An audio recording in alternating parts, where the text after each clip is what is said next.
This happened some time ago. So this was the press release where this appeal went up. Now we got a ruling on it. November 30th, 2023, almost a year ago to the day, Ken Paxton appealed the decision that was from Joe Biden and Mayorkas that was allowing them to destroy Texas border barriers, right? You saw this, cutting the fencing so that people could just come on in. They were waving them in. So there was a lawsuit back and forth that took a year to develop. And now here is the ruling from the court.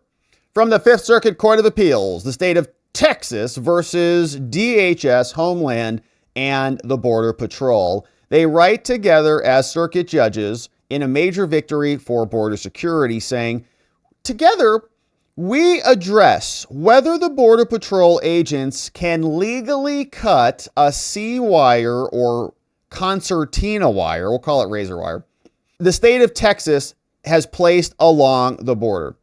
Border Patrol claims that removing the wire is sometimes necessary to fulfill its duty of patrolling the border to stop illegals from coming in. They have to cut the wire to prevent the entry of illegal aliens. Sometimes, though. The fence is located in the Eagle Pass area, which in the recent years has been the epicenter of unlawful entries into Texas. So then Texas sued. They said, hey, Border Patrol, stop cutting our wire. After days of testimony, the lower court agreed with Texas on the facts. They said not only was the Border Patrol unhampered by the wire, but its agents had breached the wire numerous times for no apparent purpose other than to allow migrants easier entrance inside. Okay, that's the only reason they cut it. It's not like somebody's dying and bleeding out in the wire. We got to save this dude. Okay, we don't want illegal aliens, but we also don't want bodies floating in the Rio Grande either. All right, so that's not good. Okay, we'll cut the wire to save this dude and then deport him back or whatever. Maybe that's your position. Maybe not. But that, you could say, okay, fine, cut it and put it back, put the wire back, but don't take the barriers down. That's what they were doing. Still, the court denied an injunction based on a legal point. They said all this is true, but it believed that the United States retains immunity against Texas's claims. Okay, so yeah, Border Patrol are a piece of work in this case, cutting the fencing so people can come in, but they can do it. Like, what? It's the federal government. What can we do? Now, a motions panel of our court disagreed and granted temporary injunction pending appeal. So then we said, no, actually, this is Texas. Okay, we have our own sovereignty, so we can keep our razor wire up if we want to.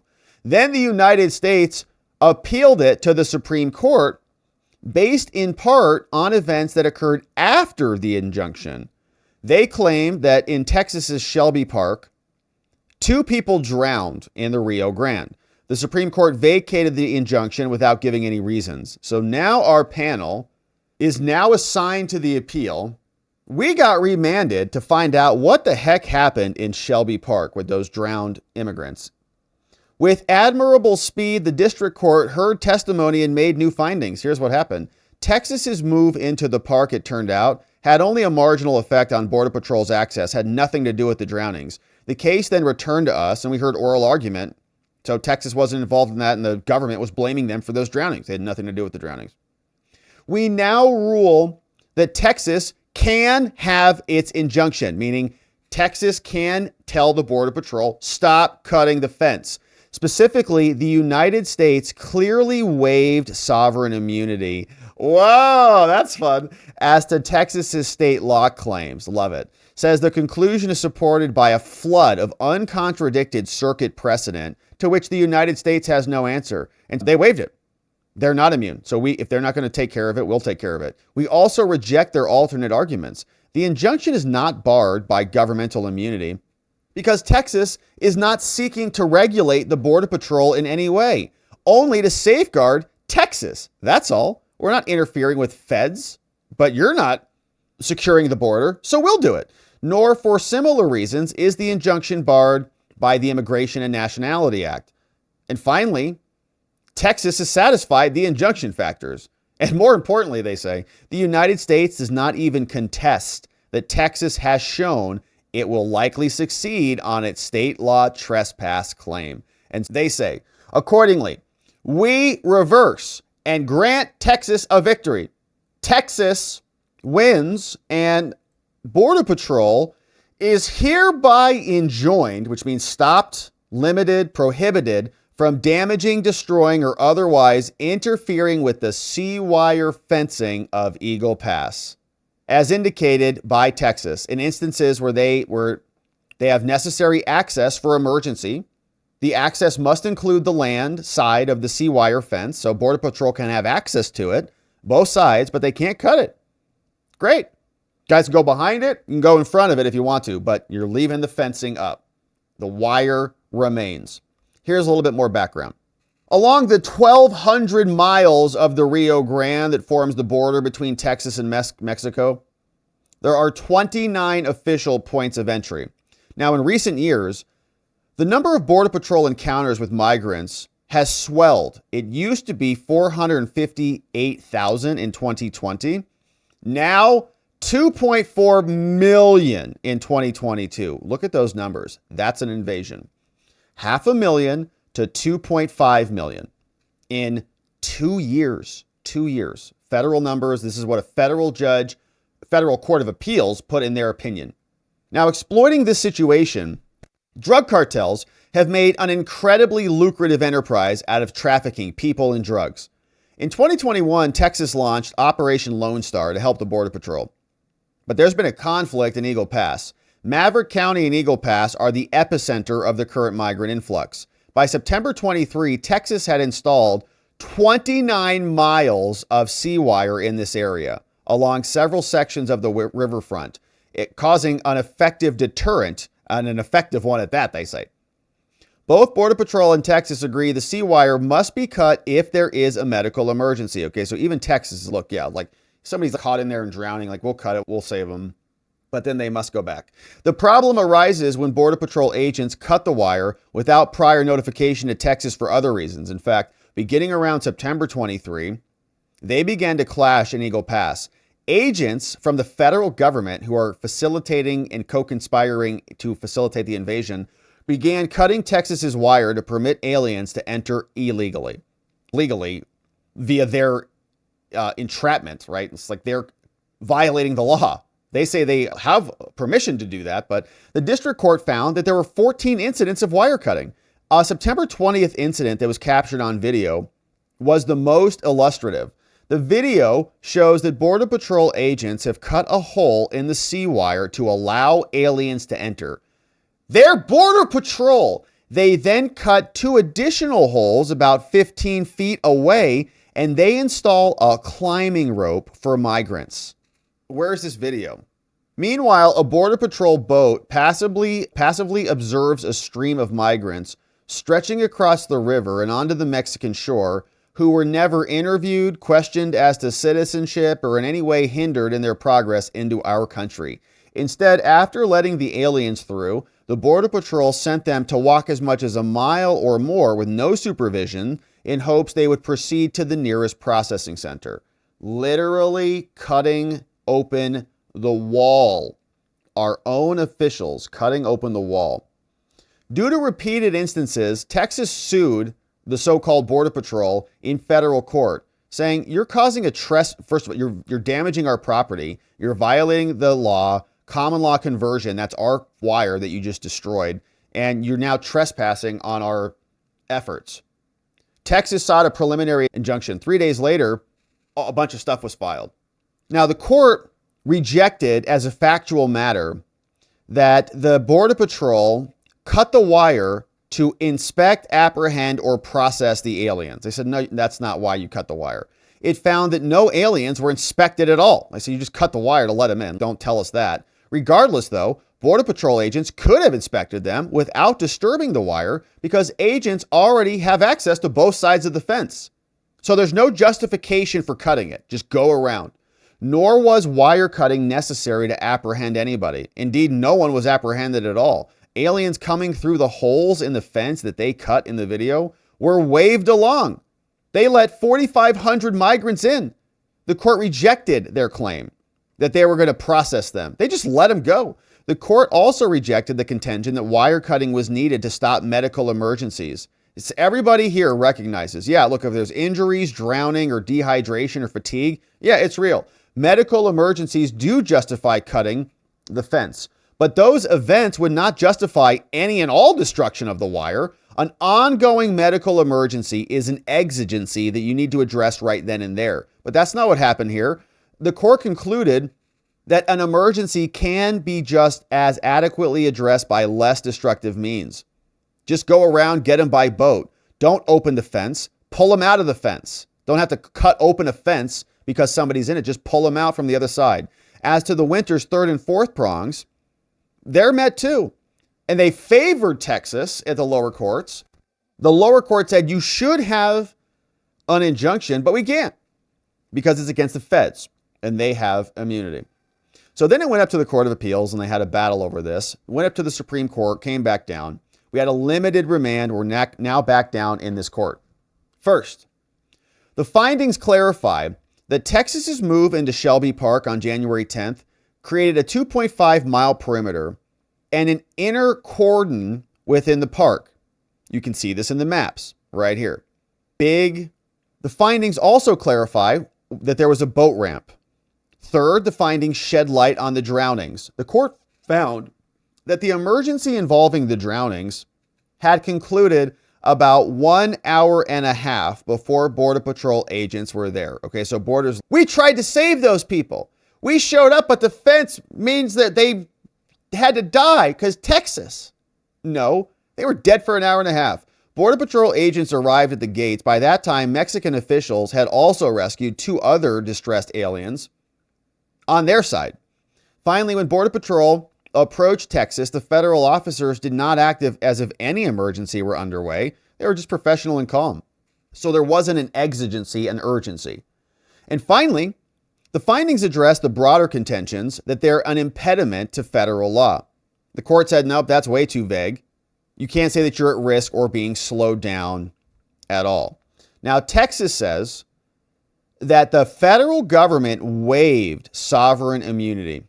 They had the opportunity to secure the border, but they didn't. They point to the law saying that Texas has been adversely impacted by agency action.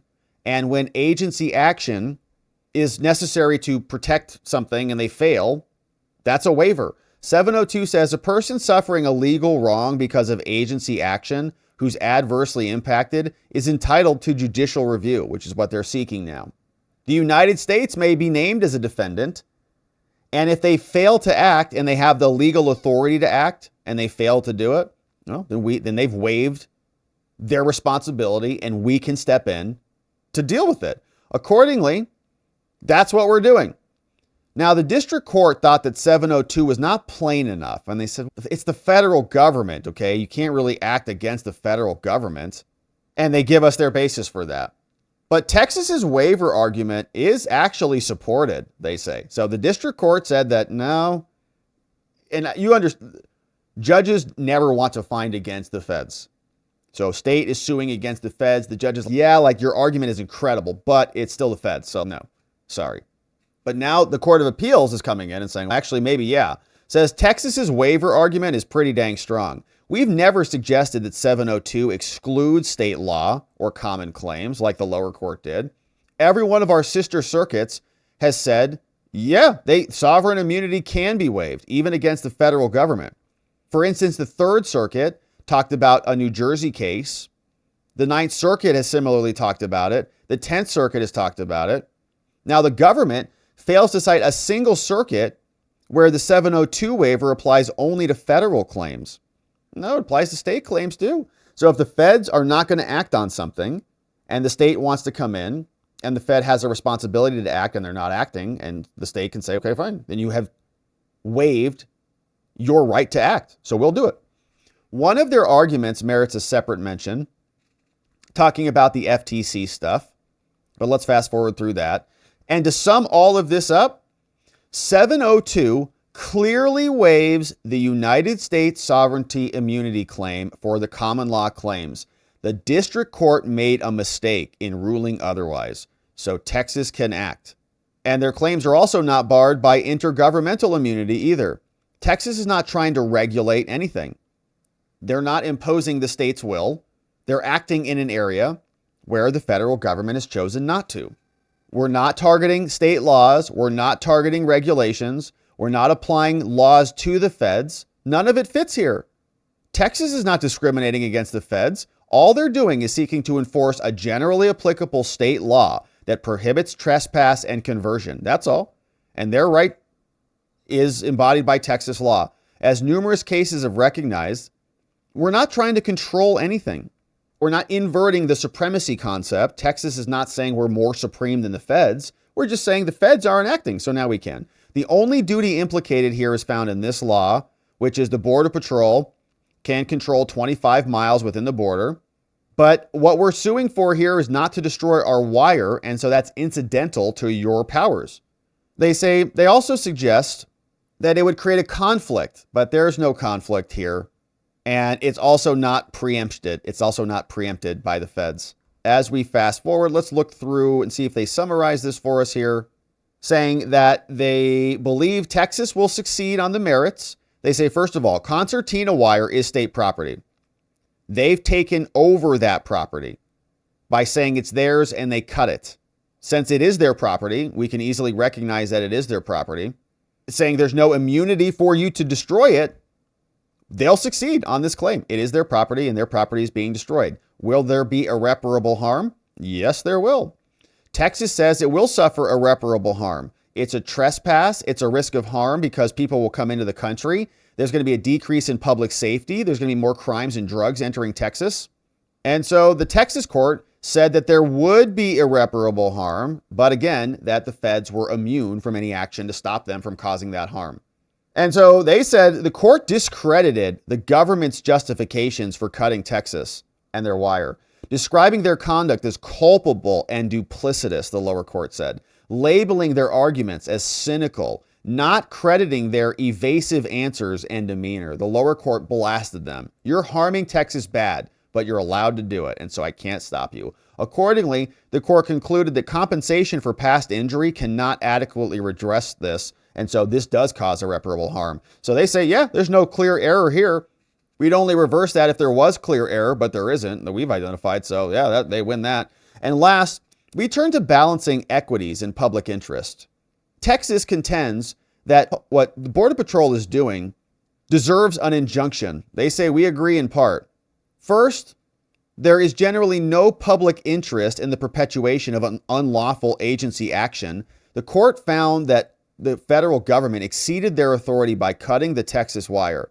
And because they exceeded their authority, this withstands review. Now, second, the vast swath of private and state land where border can enter gives them a ton of land. And so they can do that. So we balance these equities. We disagree that a well-crafted injunction would have the effects of risking human life. Okay, feds can do what they need to do. Texas can do what they need to do. It's not going to be causing this insane damage that the Border Patrol is saying exists. As to risks for human life, this factor is neutral. Texas's C-wire does conceivably pose a risk to human safety, but so does the defendant's behavior. So does Border Patrol. The court found that they facilitated and they encouraged aliens to undertake the dangerous task of crossing the river. They're incentivizing them to come across, causing them to be put in harm's way, causing them to walk inland into the United States miles on their own, trafficking people across the border. They are human traffickers. The Border Patrol agents who are cutting these people in are facilitating human traffickers. They are co-conspirators. They are responsible for 300,000 missing kids that nobody knows where they are by cutting these fences and letting them in. It found that the very emergencies that they assert make it necessary to cut the wires are of their own creation. The unauthorized port of entry at dangerous stretches of the rivers causes immigrants to have life-threatening crises.